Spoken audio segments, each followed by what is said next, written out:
A dream home, a quiet, peaceful neighborhood, and a mysterious stalker known only as the Watcher. In 2014, Derek and Maria Broaddus thought they had found their perfect house in the idyllic suburb of Westfield, New Jersey. A charming 6-bedroom house on 657 Boulevard, surrounded by tree-lined streets and welcoming neighbors. Or so they thought. But what began as the start of a new chapter quickly spiraled into a chilling nightmare when they started receiving threatening and cryptic letters from someone who claimed to be watching them. Who was the Watcher? Why did they target the Broaddus family? And why, to this very day, does no one know who wrote those letters? This is the unsettling and still unsolved mystery of the Watcher. Derek and Maria Broaddus were an ordinary family chasing the American dream. In June 2014, they purchased the large colonial-style home for $1.3 million. Westfield was one of the safest towns in America, perfect for raising their 3 children. But just days after closing the sale, as Derek checked the mailbox, he found an unexpected letter. There was no return address. Inside was a typed note, opening with a greeting that would forever haunt them. Dearest new neighbor at 657 Boulevard, allow me to welcome you to the neighborhood. The letter seemed harmless at first, but as Derek continued reading, the words turned dark. 657 Boulevard has been the subject of my family for decades now, and as it approaches its 110th birthday, I have been put in charge of watching and waiting for its second coming. The Watcher claimed to have been observing the house for years, possibly even generations. The letter referenced the Broaddus family by name and mentioned details only someone nearby could know, like the exact layout of the house and the ages of their children.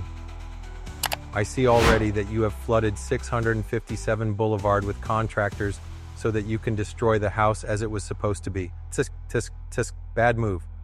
You don't want to make 657 Boulevard unhappy. Derek was horrified. He called the police immediately, but this was just the beginning. Within weeks, another letter arrived, then another. The Watcher's words grew more disturbing. They began mentioning the children directly, referring to them as young blood. Have they found out what's in the walls yet? Will they ever? The tone implied the Watcher was watching them from close proximity. The Broadduses became consumed with fear. They installed security cameras, hired private investigators, and even reached out to former owners. Shockingly, the previous owners, the Woods family, admitted to receiving one strange letter shortly before they moved out, but dismissed it as a prank. As the investigation deepened, suspicion fell on everyone: the neighbors, contractors, passers-by. Even longtime Westfield residents began to whisper about who could be behind it. Yet no one seemed to have a clue. The Watcher often referred to 657 Boulevard almost like a living being. They hinted at being upset with renovations, hinting that the house itself needed to be preserved. The house is crying from all the pain it's going through. You have changed it and made it so fancy. It cries for the past and what used to be in the time when I roamed its halls. Was this someone with a deep connection to the house? A former resident? Or just a disturbed stranger playing a terrifying game? Derek and Maria, desperate for answers, conducted their own parallel investigation alongside the police.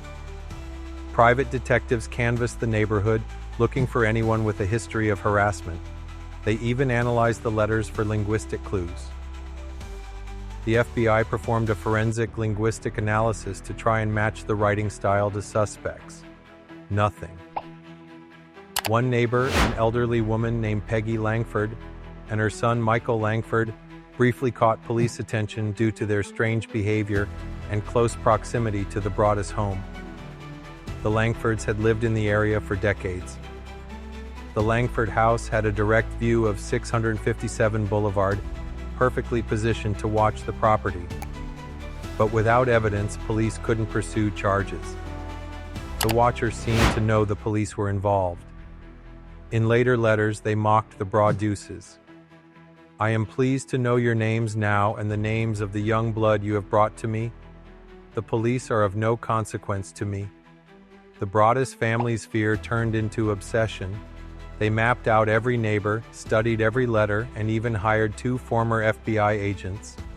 One agent noted that the letters lacked curse words, which was odd for someone trying to intimidate, suggesting perhaps an older writer or someone with traditional manners. Another theory emerged that the Watcher might be involved in local real estate, upset by the home's sale or renovation. But once again, dead ends. In 2015, the Broadduses, too afraid to move in, tried to sell the house but struggled.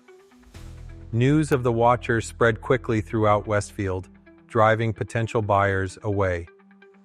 In 2016, the Broadduses filed a lawsuit against the previous owners, claiming they should have disclosed the strange letter they received before selling the house. The court dismissed the case. As time passed, no suspect was ever identified. No arrests were made. The Broaddus family, drained emotionally and financially, eventually sold the house in 2019 for $959,000, a significant loss. They never moved into their dream home. Interestingly, after the sale, no new residents reported receiving letters from the Watcher. Had the Watcher finished whatever twisted mission they had? Or was the Watcher simply satisfied that the Broadduses were gone? The mystery remains unsolved. Over the years, several theories surfaced. The Langfords. Many still suspect the Langford family, especially Michael, who was known to act strangely and lived directly behind 657 Boulevard. Yet police could never prove his involvement. The Broadduses themselves, some online theorists, suggested the couple staged the letters as an elaborate hoax due to buyer's remorse. However, investigators never found solid proof, and the family strongly denies these accusations. A disgruntled neighbor. Could a neighbor upset about the renovations or the property sale have sent the letters to scare the family away? The Watcher is the house. More symbolic than literal, some believe the story reflects an older generation's desire to preserve history and reject change. The Watcher saw themselves as the guardian of the house's past. No theory has ever been confirmed. To this day, the true identity of the Watcher remains unknown. What was their true motive? Why target this specific family? And why stop after they left? The story of the Watcher stands as one of the strangest modern mysteries. No violence, no clear crime, and yet an overwhelming sense of dread and violation. It teaches us that sometimes the fear of the unknown is the most terrifying thing of all. And maybe, just maybe, some mysteries are never meant to be solved. Stay safe, stay aware, because you never really know who's watching.